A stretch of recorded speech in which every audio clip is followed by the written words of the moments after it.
Do you understand?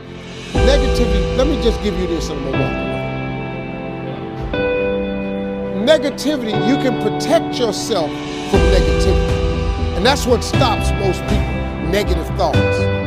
You can coat your mind from negativity. It's a real simple exercise to do. I do it every morning before I walk out the door. So I walk out as a positive person. You know, I get tired sometimes. That's different from being negative, because I get mentally drained from my job at times. But to coat your mind from negativity, the way you can put a coating around your mind is with one simple thing: gratitude. Gratitude erases negativity. I'm gonna show you how this works. If you wake up in the morning and start having negative thoughts,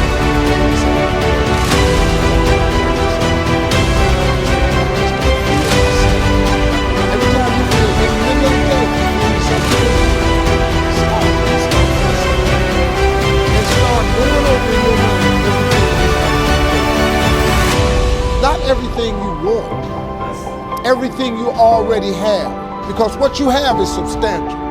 You just haven't gone over the list and taken inventory in a long time. But the fact that you can walk, that's a blessing. The fact that you woke up, that's another blessing. The fact that you can see, think, reason, that's another blessing. The fact that you can go somewhere and get yourself something to eat, that's another blessing. The fact that you can go and turn the key and call someplace home, that's another blessing. The ability to dream is a blessing. The fact that you have an opportunity to get it right is another blessing. The fact that you're beautiful, that's another blessing. The fact that you have any measure of health, that's another blessing. And I'm just talking to you, I don't even know you. I can give you 50 things you ought to be grateful for right now. I don't even know you. Start coating your mind with gratitude. It'll change everything for you. I don't have a relationship with God because I'm afraid of burning in hell. I have a relationship with God because He helps me in my day-to-day living.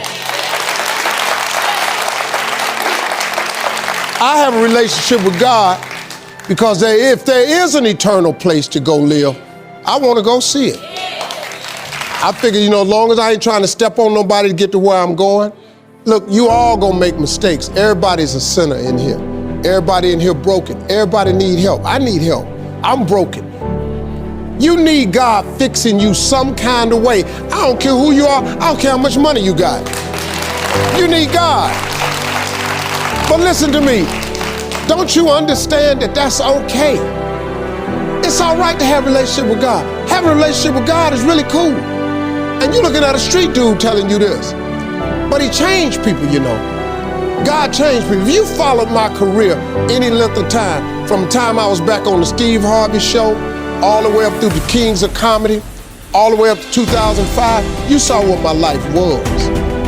But after 2005, He came and He got me.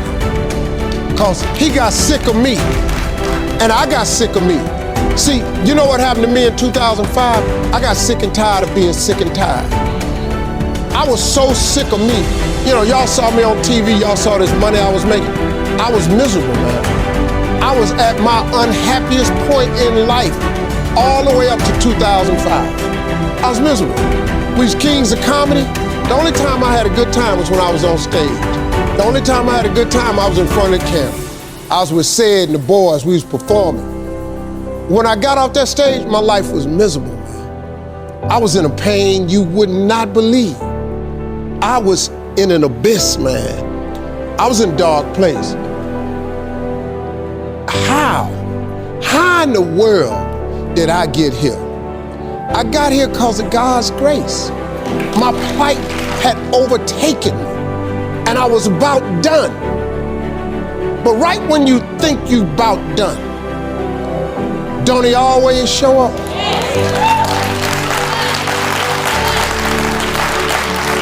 Can you name me one single thing God ain't brought you through? Can you name it? If He ain't brought you through it, He's currently pulling you through it right now. And you know how I know that's real? Because you're sitting in here. The God I serve You can't put no limitations on it. If you just get out the way, he can show you something. He do miraculous things all the time. Why would you not want one of them miracles to happen for you? I'm sitting here, for me.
I was sick and tired of being poor.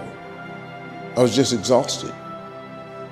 My mother was poor, my father was poor, my brothers and sisters were poor. All my friends were poor, all my relatives were poor. I lived in a poor neighborhood, we lived in a poor house. I was just like, wow, man, I watch TV.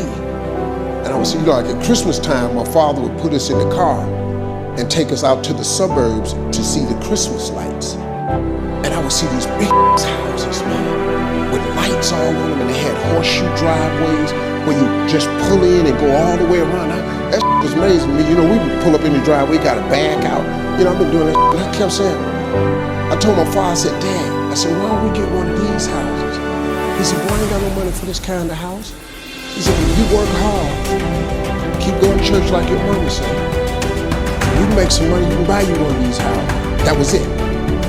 My motivation was to buy a big house so I could put up Christmas lights and drive in the driveway. And I'm gonna tell you something.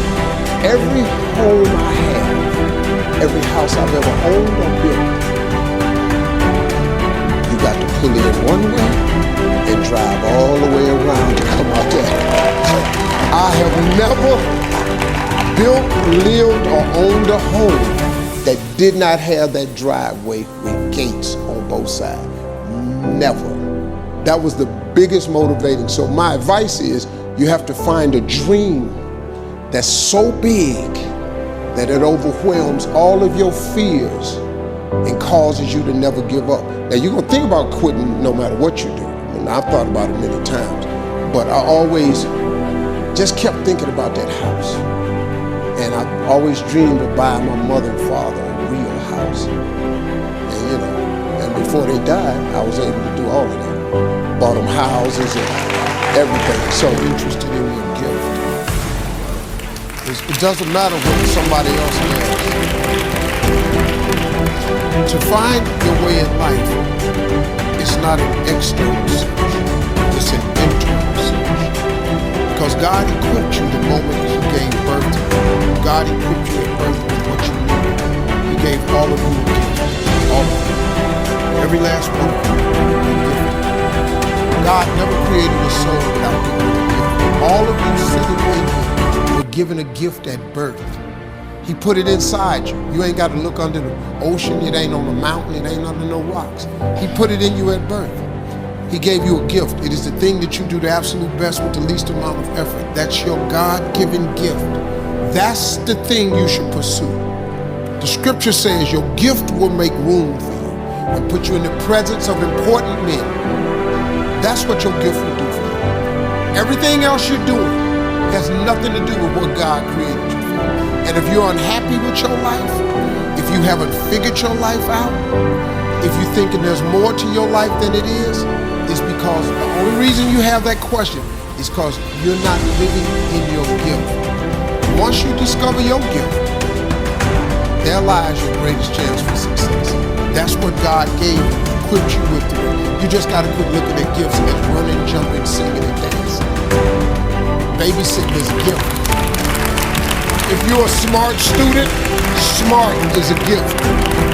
If people come to your house and they in your kitchen to get their hair done instead of going to a salon, you do hair. That's your gift.